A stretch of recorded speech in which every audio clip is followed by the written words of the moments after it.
Glória a Deus. Meus irmãos, a paz do Senhor Jesus. Salmo 125, versículo de número 1, por favor.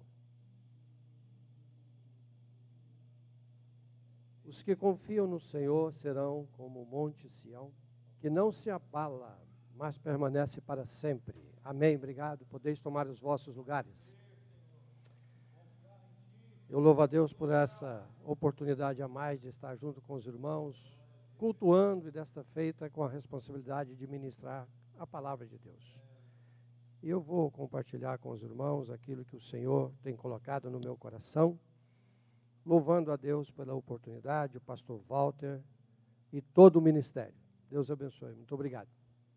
Meus irmãos, o pastor Walter já leu aqui uma introdução falando das características do Monte Sião.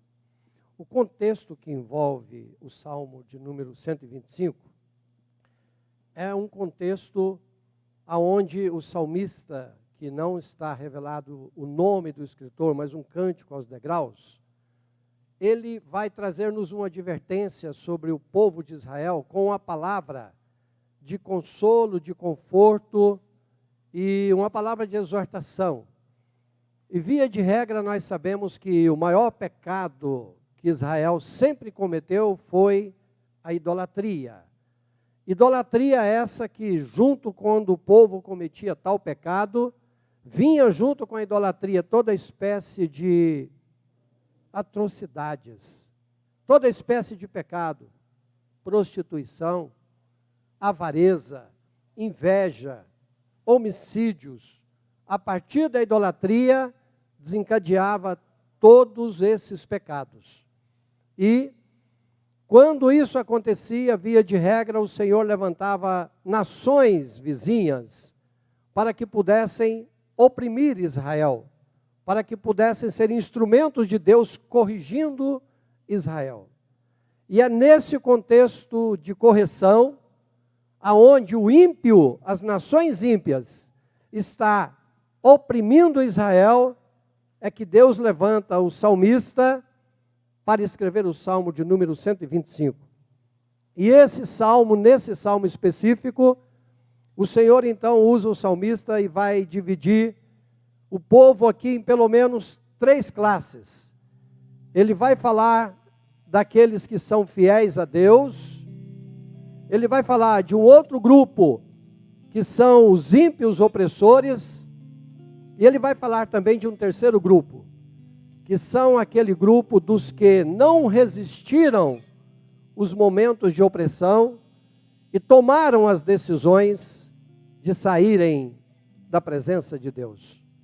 Então, nesse cenário, nós vamos compartilhar com os irmãos, caminhando nesses 5 versículos, nesses minutos que eu tenho, para que nós possamos compartilhar aquilo que o Senhor quer falar conosco. E o salmista se dirige, em primeiro lugar, àqueles que são fiéis, àqueles que realmente estão servindo ao Senhor, encorajando, dizendo, os que confiam. E esse confiam está conjugado o verbo confiar num tempo presente. Então ele estava dizendo para Israel, que estava naquele contexto, dizendo, você, Israel, e eu trago isso já para nós, você, igreja, que confia no Senhor, serão, e agora o verbo já muda do presente para o futuro. Ele não diz que aqueles que confiam são. Na revista corrigida, diz, aqueles que confiam no Senhor serão como o monte Sião. Por que serão? É porque, por mais que Israel confiasse no Senhor, por mais que a igreja confia no Senhor, nós somos limitados e frágeis. Quando nós vamos para as cartas paulinas, Paulo, em determinado momento, ele vai escrever que o Senhor não dá provação além daquilo que nós suportamos, e com ela ele dá também o livramento. Mas quando nós vamos, não precisa abrir sua Bíblia, para a segunda carta que Paulo escreve aos Coríntios, no capítulo 1, ele começa a fazer um relato dos naufrágios, dos açoites, dos problemas ministeriais. E ele usa uma expressão dizendo: tamanha foi a prova que até da própria vida nós desistimos. Então os que confiam no Senhor também sofrem essas opressões, também sofrem esses problemas. E em dado momento, até da própria vida, ele desistiu. Mas aí ele usa uma expressão: mas nós sofremos tudo isso para que não confiássemos em nós mesmos, mas que a nossa confiança saísse de uma escala terrena, de uma escala natural, e pudesse confiar em Deus, que ressuscita os mortos. Louvado seja o nome de Jesus. Então os que confiam, você passa por prova, a igreja passa por problema, mas tem uma promessa: serão, se não desfalecer, como o monte de Sião. Isso é uma promessa futura. Por quê? Ele está em primeiro lugar condicionando. Você confia, tem uma promessa para você, de ser firme. Então o primeiro passo é confiar no Senhor, como os que me antecederam. Foi falado muitas ilustrações sobre confiança. Foi falado do avião, foi falado do navio. Certa feita eu ouvi uma ilustração sobre confiança. E alguém disse em um culto como esse, dizendo: certo artista um dia chegou em plena Avenida Goiás, no centro da cidade, na Praça dos Bandeirantes, e ele pegou um cabo de aço e ligou a um edifício, e ligou aquele cabo de aço no outro edifício, e pegou uma bicicleta dessa que se apresenta em circo, e subiu no último andar e apareceu na janela, e a pergunta era: quem confia que eu posso passar daqui para o outro lado, andando de bicicleta em cima desse cabo? E a multidão parou o trânsito no centro, e todo mundo olhava para aquele moço. A maioria dizia: eu confio, porque queria ver. Um outro grupo colocava a mão na boca, dizendo: meu Deus, o que será? E depois de um certo momento, a agitação muito grande, ele pega a sua bicicleta e passa para o outro lado. E um grupo sente um alívio. Ah, graças a Deus. Outro grupo bate palma. Ele faz a segunda pergunta: quem acredita que eu posso voltar agora? De olhos vedados. A multidão diminuiu, mas ainda gritou: eu creio, eu confio. E ele pega aquele pano preto, amarra nos olhos, e uma grande parte dos que estavam assistindo fechou o olho e saíram de perto, da distância do cabo. E ele foi conversando e falando. E ele falou: agora eu quero que quem realmente confia que eu posso voltar, levante a mão. E um grande grupo, porque a multidão era muito grande, levantou a mão. Ele falou: eu quero ver de fato quem confia. Sobe no prédio e se entra na garupa. Sobe no prédio e monta na garupa. Não apareceu nenhum. Assim somos nós, igreja, com o nosso Deus. Você confia? Confio. Você crê? Eu creio. E Ele está dizendo: sobe na garupa e deixa eu conduzir a sua vida. Sobe na garupa, porque com os olhos vendados eu estou vendo o sobrenatural. Eu vejo o que você não vê, eu sei o que você não sabe, e eu faço o que você não faz. Aleluia! Confiar é subir na garupa da bicicleta celestial, soltar as mãos e dizer: vamos juntos, porque o Senhor está no comando. Aleluia! Quando eu alcanço essa confiança em Deus, então a Bíblia diz: a partir de agora, pela sua confiança, você será como o Monte Sião. Que é o Monte Sião? É uma colina dentro da cidade de Jerusalém. Essa colina, ela fica dentro da cidade, num canto, e a primeira coisa que os estudiosos, que são os arqueólogos, descobriram, e hoje nos ensinam, é que para estar voltado para o Monte Sião, que se refere a toda a cidade de Jerusalém, da sua casa, se você quiser fazer a mesma oração de Daniel, que 3 vezes no dia, ele levantava suas mãos em direção a Jerusalém e orava, pedindo a Deus, conforme o que ele havia aprendido da palavra. Você olha para a sua casa, ou onde você estiver, para o nascente do sol. Aonde você localizar o nascente do sol, você pode estender as mãos qualquer hora do dia. Você está com as suas mãos em direção ao Monte Sião, a Jerusalém. Aleluia! Aleluia! Por quê? Porque é o centro da terra. Então, no nascente do sol, você estende as suas mãos em direção aonde nasce o sol. Você está se dirigindo à cidade de Jerusalém. Davi viu esse monte. E Davi, ele ampliou a cidade. E a cidade de Jerusalém é toda cercada de muro. O que Davi fez nesse monte? Ele construiu o seu palácio sobre esse monte. Jerusalém é uma cidade, eu não conheço pessoalmente, mas geograficamente, por estudos e vídeos, a gente conhece. Ela é cheia de morros, cheia de escadas, cheia de túneis, cheia de tanques na parte mais baixa da cidade. Se a gente for estudar direitinho, o rei Ezequias, ele canalizou um rio por baixo da terra e o fez passar para que tenha água cristalina dentro da cidade. Mas isso é para outro dia. Então, preste bem atenção nisso aqui para a gente entender sobre o Monte Sião.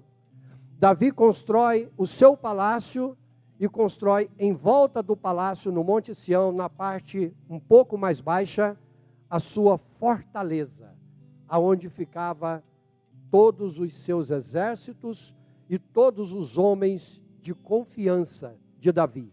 Ele estava na parte mais alta, no palácio. E dentro do palácio ele saía para a fortaleza e descia para as ruas de Jerusalém. Como Davi foi um homem segundo o coração de Deus, e ele e Moisés, mas falando de legislador, Moisés, mas falando de coração de Deus e de guerreiro, Davi é a referência absoluta em Jerusalém.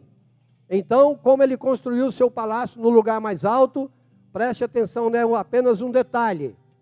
Urias era um dos seus homens de confiança e era militar, e era da frente do exército. Urias morava em uma das casas da fortaleza, não na parte baixa de Jerusalém, mas morava junto ao palácio, na parte baixa do palácio. Então, Davi está na parte alta do Monte Sião. Quando ele sai no terraço do palácio, na casa de Urias, que estava embaixo, o que ele vê? Batseba.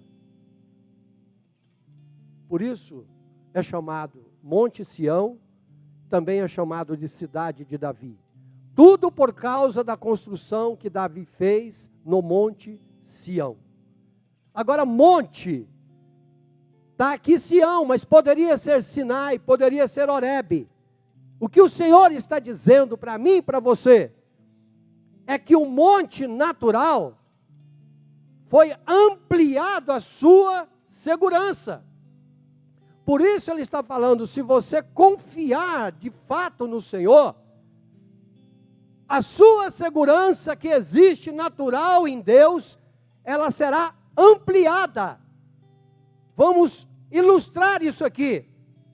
a segurança do Monte Sião, a firmeza do Monte Sião, ela está em 3D, para que todo mundo veja. E o salmista vem dizendo, nesse 3D, dizendo o seguinte: o monte já é firme, o monte não se abala. Cai uma tempestade, causa erosão, o monte está lá. As árvores do monte, caem as folhas, o monte está lá. Se perde uma dúzia de árvores, o monte está lá.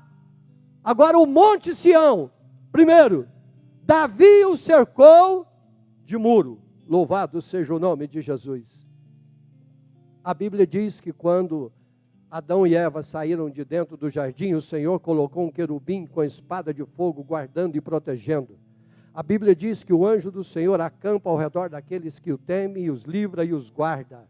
Por isso, Davi agora, depois de cercar tudo de muro, Davi constrói uma fortaleza para a habitação dos seus generais. Esses generais estavam protegendo o palácio. E na parte mais alta estava Davi. Então percebam que naturalmente tinha um monte. Depois tinha uma fortaleza. E acima da fortaleza, o palácio. E é essa promessa que o salmista está fazendo da parte de Deus, para mim, para você, como igreja. Se nós confiarmos de fato no Senhor, nós seremos semelhante ao Monte Sião.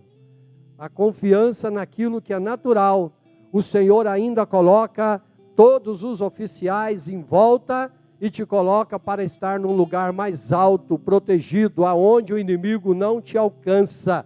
Ele anda ao seu derredor, mas ele não chega até você, porque você será como o Monte de Sião. Aleluia! Essa palavra era uma palavra para todo Israel. Aí no verso 2 ele vai transcorrer sobre essa firmeza, consolando e confortando o povo, dizendo: como os montes à roda de Jerusalém, assim o Senhor em volta do seu povo, desde agora e para sempre. O que o Senhor está dizendo? Jerusalém está cercada de montes, Monte das Oliveiras, outros montes que eu não menciono o nome, porque geograficamente eu não conheço todos os nomes. Monte das Oliveiras, Monte Carmelo, Monte Sinai, Monte Horebe, os montes, Monte Tabor, que é o Monte da Transfiguração. Obrigado, pastor Walter. Então estão ali. E a Bíblia diz: como os montes em volta de Jerusalém, assim o Senhor está em volta do seu povo, desde agora e para sempre. Jesus, quando ele vai falar em Mateus capítulo de número 28, versículo 19, ele disse: ide por todo o mundo, fazei discípulo de todas as nações, batizando-as em nome do Pai, do Filho e do Espírito Santo, ensinando-as a guardar todas as coisas que eu vos tenho ordenado, e eis que estou convosco todos os dias, até a consumação dos séculos. É promessa do salmista, é promessa de Jesus. Deus está comigo, Deus está com você, Deus está com a igreja, e não é um dia, nem dois, um ano e nem dois, é uma eternidade. Louvado seja o nome de Jesus. Assim como os montes estão em volta de Jerusalém, assim o Senhor em volta do seu povo. Mas agora, ele muda o assunto. No verso 3 ele vai dizer: porque o cetro da impiedade não permanecerá sobre os justos. Havia aquela opressão que eu mencionei no início. Os ímpios oprimindo Israel, os ímpios fazendo de Israel tributários, os ímpios cobrando impostos, os ímpios levando despojo, os ímpios levando colheita, os ímpios oprimindo. Aí o Senhor olha e contempla, e o salmista contempla o Senhor, ele diz: o cetro da impiedade não permanecerá sobre os justos, para que o justo não estenda as mãos à impiedade. O salmista está dizendo: existe uma opressão sobre Israel, mas isso não será eterno, isso não será para sempre. Porque se isso permanecer para sempre, muitos dos justos, eles vão desfalecer. Eles deixarão de influenciar, e eles serão influenciados. Eles deixarão de acreditar, e eles começarão a praticar as mesmas obras dos ímpios. Então a palavra do salmista é: não pare, não desista, não recue, porque vai passar. A luta vai passar, a prova vai passar. Aleluia! Ainda que você esteja vendo o casamento do ímpio abençoado, ainda que você esteja vendo a empresa do ímpio abençoada, ainda que você esteja vendo o carro do ímpio novo, no Salmo 73, Asaf disse: os meus pés quase escorregaram, quando eu contemplei a prosperidade dos ímpios. Eu olhei, que adianta eu ser crente e os meus problemas não são resolvidos? Que adianta eu estar na igreja e lá em casa o negócio está desmoronando? Que adianta eu servir a Deus se eu vivo só de aparência? Mas o salmista está dizendo: o cetro da impiedade, as hostes espirituais da maldade, não permanecerá para sempre sobre a sua vida, sobre o seu lar, sobre a sua empresa. Aleluia! Você entrou nessa prova, e tem prova que a gente procura com as próprias mãos, tem prova que é Deus que coloca, e tem prova que a gente nem sabe entender como é que nós entramos nela, mas nós nos vemos no meio dela. Mas o importante é você ter uma consciência que o Senhor está com você, Ele está contemplando. E tem momento que a gente pensa: Deus não está ouvindo a minha oração. Entenda uma coisa: Deus ouve todas as orações, em todos os lugares, todos os dias. Na questão não é Deus estar nos ouvindo, a questão é Deus estar nos respondendo. Aleluia! Ele não está te respondendo, mas Ele está te ouvindo. E na hora certa, Ele luta a sua luta, Ele peleja a sua peleja, e Ele tira o cetro da impiedade, porque Ele não quer ver você agindo e desistindo como os ímpios. Aleluia! É isso que está dizendo o versículo: para que o justo não estenda as mãos à iniquidade, porque o Senhor sabe da nossa limitação, da nossa fraqueza. A fraqueza é tão grande que o Senhor disse: olha, se os dias não fossem abreviados, nenhuma carne se salvaria.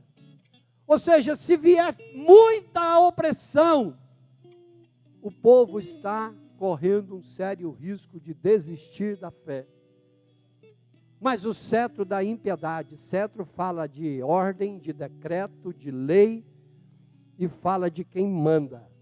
O cetro da impiedade não permanecerá sobre a sorte dos justos, para que o justo não estenda as mãos à impiedade. Aí ele vem fazendo um clamor: faze bem, ó Senhor, aos bons e aos que são retos de coração. Fazer o bem aqui, ele está clamando, dizendo: Senhor, tem um grupo que está orando, tem um grupo que está jejuando, tem um grupo que está clamando, tem um grupo que não desistiu de te servir, tem um grupo, Senhor, que ele clama pela tua presença de dia e de noite. Faze bem, Senhor, a esses. Olha que o Senhor tem um remanescente, assim como o Senhor disse para Elias, que ele não estava só, mas que tinha mais 7.000, tem um grupo, Senhor, que está clamando, tem um grupo, Senhor, que são os bons e retos de coração. Faze bem a esse grupo, Senhor, não deixa nenhum deles desfalecer, não deixa nenhum deles desistir, não deixa nenhum deles recuar. Aleluia! Teve um pastor americano que ele usou uma expressão dizendo que você caminhando, servindo ao Senhor, se você puder, você voe, mas não desista de andar com o Senhor. Se você não puder voar, você corra, mas não desista de servir ao Senhor. Se você não puder correr, você ande, mas não desista de servir ao Senhor. E se você não puder andar, você se arraste, mas não dê sossego à sua alma, enquanto você não entrar no céu. Aleluia! Faze o bem, Senhor, aos bons e retos de coração. Mas o cetro da impiedade, ele vem. A opressão vem, a luta vem. E dentre aqueles que confiaram, pelo menos teoricamente, alguns desistem.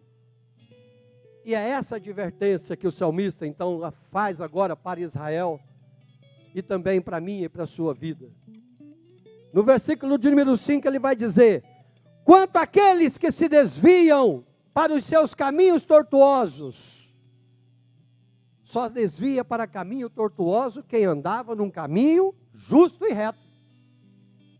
Quanto àqueles que se desviam para os seus caminhos tortuosos, levá-los-á, ó Senhor, com os que praticam a maldade.